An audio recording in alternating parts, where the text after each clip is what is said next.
Поздравляю, Марина Викторовна. Желаю успехов вам в дальнейшей вашей нелегкой работе.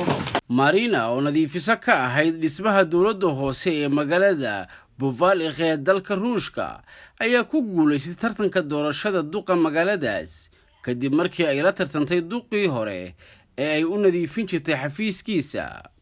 Dhacdadan waxa aad u faaqiday warbaahinta dunida oo idil. Сегодня в Костромской области началось двухдневное досрочное голосование по всем избирательным. Начальник из народа в Костромской деревне Повалихино к своим обязанностям приступил новый глава. Им стала 35-летняя уборщица Марина Угдоцкая. Почему она пошла на выборы и как ей удалось победить, расскажет Максим Драгнев. Поздравляю, Марина Викторовна. Желаю успехов вам в дальнейшей вашей нелегкой работе. Marina Odiskaya ayaa ku guuleystay xilkan kadib markii ay heshay 62% codadkii shacabku ay dhiibteen. waxayna si fudud uga adkaatay maayarkii hore Nikolai Loktev oo ay xulafo ahaayeen isla markaana taageersanaa xisbiga madaxweyne Putin. waxa ahayd qofta kaliya ee doorashada kula tartantay ninkan jagada sare ka soo qabtay ciidamada Russia ahna maayarkii hore ee magaalada Buvalik. magaaladan ayaa 525 kiiloomitir dhanka bari kaga beegan magaalada Moscow ee caasimadda Ruushka. Marina Odiskaya oo ah 35 jir ayaa hadda isu diyaarinaysa inay la wareegto maamulka xafiiskii ay muddo 5 sano ah nadiifisada ka ahayd kadib goosheedii lama filaan ka ahayd. Marina waxay xilka duqa magaalada Buvalik kala wareegi doontaa ninkii ay xafiiska u nadiifin jirtay. Nikolai Loktev duqii hore ee magaalada ayaa guuldaradan lama filaanka kala kulmay doorashadii dhacday usbuucii hore inuu ka soo gudubnay. ninkan ayaa nadiifisada u shaqaynaysay ku qanciyay in ay la tartanto isaga si ay u buuxiso shuruudda doorashada oo ahayd in magaalo kasta ay ku tartamaan 2 musharax iyo wixii ka badan maadaama aanay magaaladan ka jirin qof kale oo ninkan la tartami lahayd. waxaana uu doonayay inay u buuxiso kaliya shuruudaha doorashada oo aan dhacdeen haddii aanay iyadu musharaxa labaad noqon lahayn. Nikolai Loktev duqii hore ee magaalada Buvalik ayay ku dhacday arrin la yaab leh iyo naxdinba waliba ku abuurtay kadib markii uu doorashadii codadkii la dhiibtay ka helay 34%. waxaanu hadda isku diyaarinayaa inuu xafiiska ku wareejiyo gabadhii 5 sano nadiifisada ka ahayd xafiiskiisa. sida uu daabacay warsidaha Independent, gabadhan doorashada ku guuleysatay ayaan iyadu samayn wax ololo ah oo ka badan in magaceedu uu ku qornaa kaliya liiska musharaxa labaad ee la tartamaya maayarkii hore ee xilka uu ka dhamaaday. laakiin Marina waxaa codadka siiyay dadka degan magaaladan oo ka soo horjeeday in mar kale uu soo noqdo kuna guuleyso doorashada duqii hore ee magaalada Buvalik. Nikolai Loktev duqii hore ee magaaladaas ee laga guuleystay ayaa ka hadlay guuldarrada lama filaanka ahayd ee ku dhacday isagoo warbaahinta maxalliga ee Russia u waramaya. waxa uu yiri: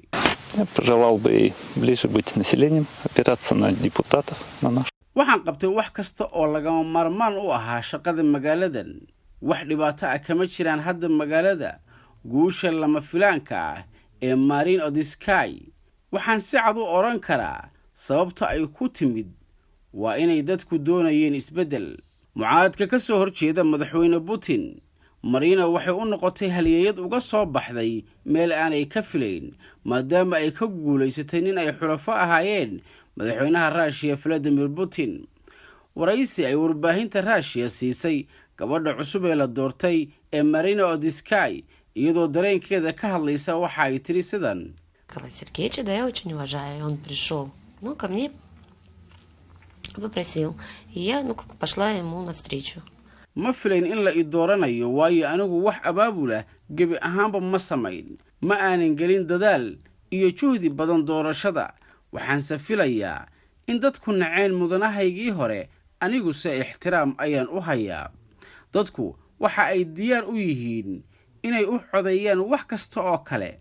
macno ma laha qofka aad xirfad ahaan tahay ama khibradda aad leedahay. weligay anigu kuma aan riyoon inaan jagadan oo kale qabanayo. waxay ila tahayba in xilku sidan oo kale uu ku fiican yahay si dabiici ah inuu ku yimaado adigoon juhdi iyo lacag midna gelin inay dadku iyagu kula soo doontaan waxaan kaliya aan ka fikiraya hadda sidii aan magaaladan ugu adeegi lahaa u horumarin lahaa siiba danyarta kuwa hadda jooga booskii aan anigu shalay joogay maadaama anigu danyar aan ahaa waxba iskama kay bedeli doonaan dareenkaygii shalay ayaan ku shaqayn doonaa weliba maalmaha soo socda baaskiilkaygii uun ayaan ku shaqo tegi doonaa Marina Odiskai ayaa loo caleema saari doonaa duqa magaalada Buvalik 10 maalin kadib waxaase xiiso badan yeelatay oo dadku ay aad u hadal hayaan warbaahintuna ay aad u faaqidaysaa sida nidaamku yahay in Marina Odiskai inay sii qabanayso shaqadeedii hore ee nadiifisnimada oo waxay sii nadiifin doontaa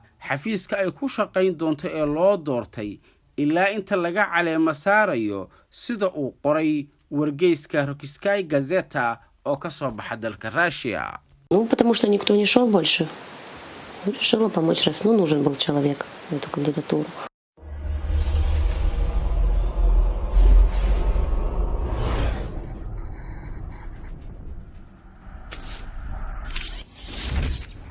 bishaaro waxaan ugu bishaaraynaynaa macaamiisheena sharafta leh in carwada tawfiiq ay samaysay qiimo dhimis ballaaran alaabaha lagu sameeyey qiimo dhimista waxaa ka mid ah qalabka furniture-ka iyo electronics-ka inta lagu jiro 2 bilood ee September iyo October qalabka furniture-ka ee lagu sameeyey qiimo dhimista waxaa ka mid ah aqalada fadhiyada qalabka xafiisyada iyo wixii la mid ah adigoo ka helaya modelo casri ah oo qiimo jaban qalabka electronics-ka ee qiimo dhimista ballaaran lagu sameeyey waxaa ka mid ah TV-yada ama dhalooyinka noocyadooda casriga ah kuwaas oo leh naqshado badan waxaana ka mid ah Dewo normal flat iyo kuwa kale mobilada gacanta oo qaybo kala duwan ah ayaa iyana qayb ka ah qiimo dhimista talaagadaha qasaaladaha kuukariska iyo wixii la mid ah ayaa iyaguna ka marnayn oo qiimo dhimis ballaaran lagu sameeyey wixii faahfaahina fadlan kala xiriir lambarada shaashada kaaga muuqda